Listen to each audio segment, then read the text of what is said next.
Welcome to AC 24/7's Top Story Countdown. I'm Stephen Walker. Right now I'm here to guide you through the biggest stories of the day. Here's our pick for number 4. Sunday morning has been, without a doubt, the most satisfying 22 years of my life in broadcasting. Charles Osgood anchored CBS Sunday Morning with warmth and wit for more than 2 decades.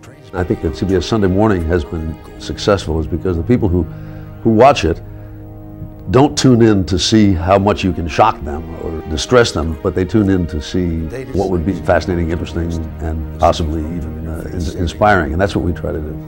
The beloved broadcaster also brought that signature approach to his daily radio commentary, the Osgood File.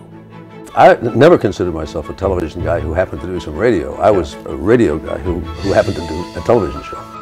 Osgood's affinity for radio was clear in his famous sign-off line. As for me, I will see you on the radio. He wasn't averse to rhyming verse and sometimes delivered the Osgood File in that style. It earned him the title of Poet in Residence at CBS News and exemplified his unorthodox approach to journalism. I never took a broadcasting course or a journalism course when I went to school. At Fordham, I majored in economics. So in a way, I've sort of learned on the job, and since I don't know how to do it right, I just do it whatever way I can think of. His talent for poetry served him well as the narrator of the animated Dr. Seuss film, Horton Hears a Who. The mayor of Whoville, a man named MacDonald, was devoted and fair and a little bit odd. Osgood had a gift for music, too. An avid piano player and former classical music DJ, he even co-wrote the Vietnam War-era hit, Gallant Men.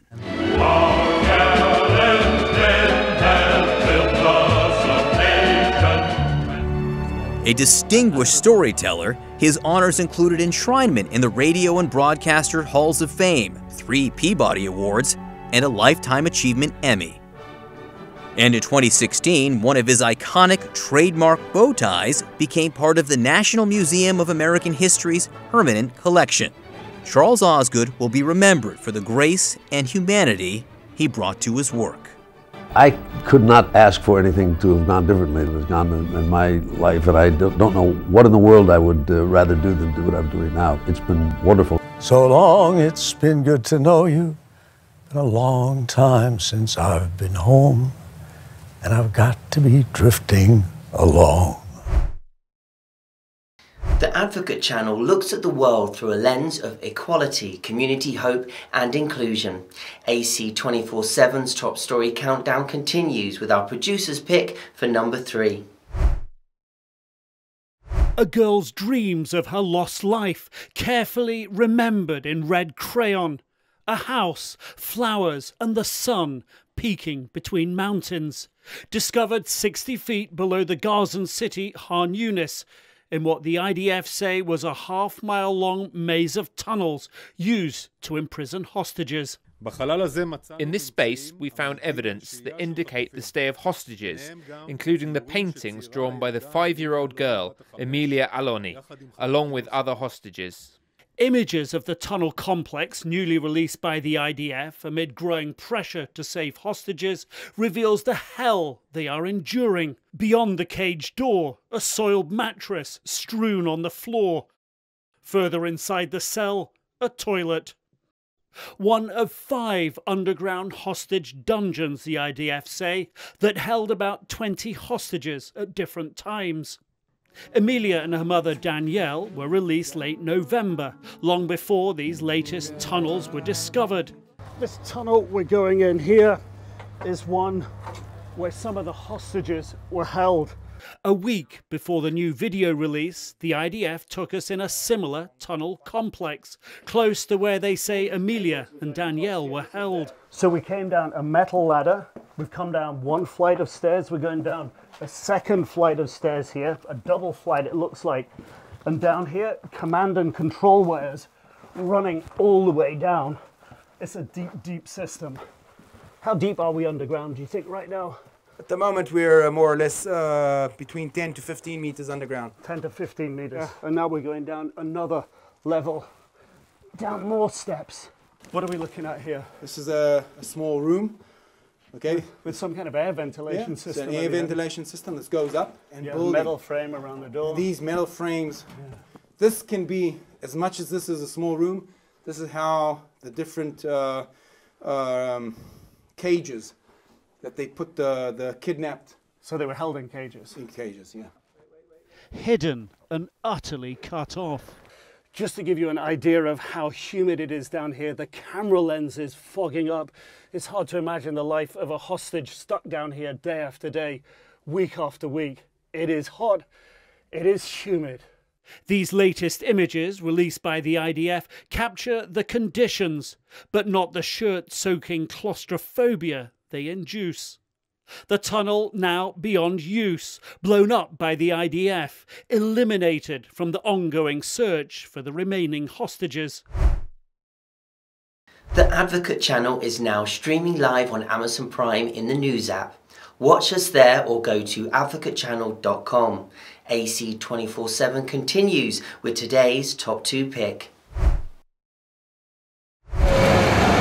The CEO of Boeing is on Capitol Hill today to meet with lawmakers, according to Senator Maria Cantwell's office. She chairs a committee that handles transportation. It makes you mad that we're finding issues like that on brand new airplanes. The FAA says it has increased oversight of Boeing. That's after a door plug flew off during an Alaska Airlines flight earlier this month. The agency's asking airlines to check such plugs on their MAX 37-9 planes. It says so far the aircraft design appears to be okay, but a manufacturing error like loose bolts could be the problem. Alaska and United Airlines say they've found those on other planes of the same model. So when all these bolts are in, they're against these stops, that door's not going anywhere. Boeing says it'll pause production at the plant that makes 737-9s Thursday for quality control. The affected aircraft remain grounded. United says that affects a chunk of its fleet and its bottom line. Meanwhile, federal regulators continue investigating this month's accident. We will look at everything from manufacturer through delivery and past delivery. We cannot rush through this. I'm Amy Kiley reporting. The Advocate channel is your news source for news, entertainment and trending stories. We're highlighting the advocates in our community. We have now arrived at our #1 story of the day. Take a look. Former President Donald Trump. Well, I want to thank everybody. This is a fantastic state. Taking another huge step towards winning a 3rd consecutive Republican presidential nomination Tuesday. His victory, a blow to his former UN ambassador's chances. And just a little note to Nikki. She's not going to win. But Nikki Haley vows she's staying in the race. Today we got close to half of the vote. We still have a ways to go, but we keep moving up. And she's setting her sights on her home state. This race is far from over. There are dozens of states left to go. And the next one is my sweet state of South Carolina. Voters there, however, say it'll be an uphill battle for their former governor. I think it would be a very tough road for her. I don't see a pathway forward in a state like South Carolina and other states ahead or after the South Carolina primary. Despite facing 91 criminal counts across 4 different ongoing court cases, Trump's second resounding win is likely cementing his nomination. On the trail in Virginia Tuesday, the incumbent president said he is ready to take on Trump. Are you ready to defend democracy? Are you ready to protect our freedoms? And are you ready to win this election? That's today's countdown. Download the Advocate channel app on your phone or smart TV. We're also one of Fire TV's newest free live news channels.